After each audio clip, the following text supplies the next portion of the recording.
Pernah tak anda terfikir macam mana kita boleh tangkap bola yang datang laju atau tarik tangan dari benda panas dalam sekelip mata? Sap! Terus jadi. Rasanya macam magic kan? Tapi sebenarnya ini bukan magic. Di sebalik semua tindakan pantas ni, ada satu sistem yang memang luar biasa. Satu rangkaian komunikasi super laju yang membolehkan kita bertindak balas dengan dunia sekeliling kita. Jadi hari ni, kita akan selami sistem yang hebat ni.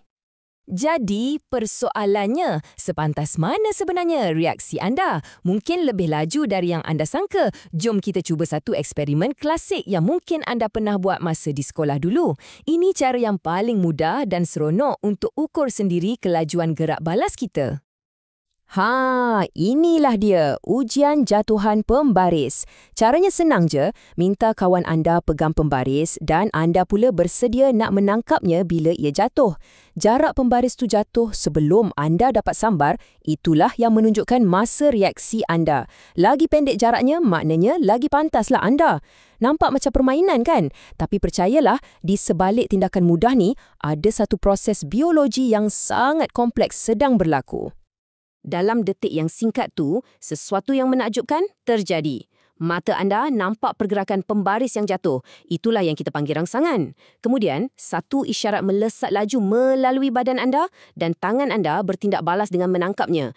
Itu pula adalah gerak balas. Rangsangan dan gerak balas. Dua perkataan ni, inilah kunci kepada perbincangan kita hari ini. Habis tu, apa yang membolehkan komunikasi sepantas kilat ni berlaku? Jawapannya ialah sistem saraf. Boleh bayangkan ia macam internet peribadi dalam badan kita. Sentiasa menghantar dan menerima maklumat untuk pastikan semuanya berjalan dengan lancar. Jom kita kenali pemain-pemain utama dalam sistem ni. Pertama sekali, kita ada otak. Dialah bos besar, pusat kawalan kita. Kemudian ada saraf tunjang, ibarat lebuh raya maklumat yang juga menguruskan beberapa gerak balas pantas. Dan akhir sekali, saraf periferi. Ini pula macam rangkaian kabel yang sambungkan setiap inci badan kita ke lebuh raya utama tu. Sistem saraf kita ni sebenarnya ada dua mod operasi. Fikirkannya macam mod manual dan mod autopilot. Mod manual ialah bila anda buat keputusan secara sedar. Mod autopilot pula ialah bila badan anda uruskan semuanya secara automatik. Jom kita tengok apa beza antara dua ni. Okey, di sebelah kiri kita ada tindakan terkawal. Inilah benda-benda yang anda pilih untuk buat. Contohnya berjalan, menulis atau menari. Semua ni dikawal oleh otak. Di sebelah kanan pula, tindakan luar kawal. Ini yang berlaku secara automatik. Kita tak perlu fikir pun. Macam bernafas, jantung berdegup, bersin. Inilah sistem autopilot badan kita. Jadi, kita balik semula kepada contoh tadi. Menangkap pembaris itu adalah satu tindakan terkawal. Anda yang buat keputusan untuk tangkap. Tapi, pernah tak perasan bila anda keluar ke tempat terang, anak mata anda terus mengecil? Itu adalah tindakan luar kawal. Badan anda buat sendiri untuk lindungi mata. Tapi, dari mana sistem saraf kita dapat semua maklumat ni? Mestilah dari organ deria kita. Mata, telinga, kulit dan sebagainya. Organ-organ inilah yang jadi sensor kita kepada dunia luar. Untuk faham macam mana ia berfungsi, jom kita fokus pada salah satu deria yang paling hebat, penglihatan. Perjalanan cahaya, sampailah ia jadi imej dalam kepala kita ni memang satu proses yang sangat menakjubkan. Mula-mula, cahaya masuk melalui mata, difokuskan ke retina di bahagian belakang. Di retina inilah cahaya tadi ditukar menjadi isyarat elektrik. Isyarat ni kemudiannya dihantar melalui saraf optik terus ke otak dan di situlah ia ditafsirkan sebagai imej yang kita nampak. Proses ni nampak macam sempurna kan? Tapi persoalannya, bolehkah kita percaya 100% pada apa yang kita lihat? Atau adakah otak kita ni kadang-kadang boleh ditipu? Jom kita siasat sikit. Dan jawapannya ada pada ilusi optik. Inilah yang terjadi bila otak kita jadi keliru. Mata kita hantar satu maklumat, tapi otak kita tafsir dengan cara yang berbeza atau salah.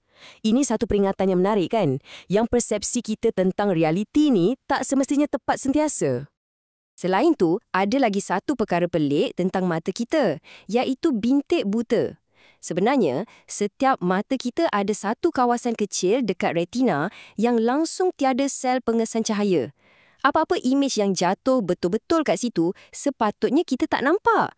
Tapi yang hebatnya, otak kita ni pandai. Dia akan agak dan isi ruang kosong tu, jadi kita langsung tak perasan pun kewujudannya. Tapi, anda tahu tak, prinsip rangsangan dan gerak balas ni sebenarnya bukan untuk manusia sahaja. Ia adalah satu bahasa universal kehidupan. Semua benda hidup, dari yang paling kecil sampailah yang paling besar, semuanya perlu mengesan dan bertindak balas terhadap persekitaran mereka untuk terus hidup. Cuba tengok tumbuhan. Walaupun mereka tak ada otak, mereka sentiasa bergerak balas. Pucuk akan sentiasa cari cahaya. Itu fototropism. Akar pula akan tumbuh ke bawah ikut tarikan graviti. Itu geotropism. Dan ia juga akan cari sumber air. Itu hydrotropism. Satu sistem gerak balas yang senyap tapi sangat-sangat berkesan. Dalam dunia haiwan pula, jenis penglihatan mereka bergantung pada sama ada mereka ni pemangsa atau mangsa. Pemangsa, matanya di depan. Ini bagi mereka penglihatan 3D yang tajam untuk agak jarak dengan tepat masa memburu. Mangsa pula, macam arnab, matanya di sisi kepala. Ini bagi mereka medan penglihatan yang luas, senang nak nampak bahaya datang dari mana-mana arah. Semuanya berkait rapat dengan kelangsungan hidup. Jadi, betullah kata-kata ni. Daripada tumbuhan yang pusing ikut matahari, sampailah ke harimau yang memburu, malah sampailah ke tindakan refleks kita sendiri, kebolehan untuk bergerak balas terhadap rangsangan adalah perkara paling asas untuk semua hidupan. Ia adalah satu prinsip yang menyatukan semua kehidupan di planet ni. Jadi, ingat nombor ni, 2.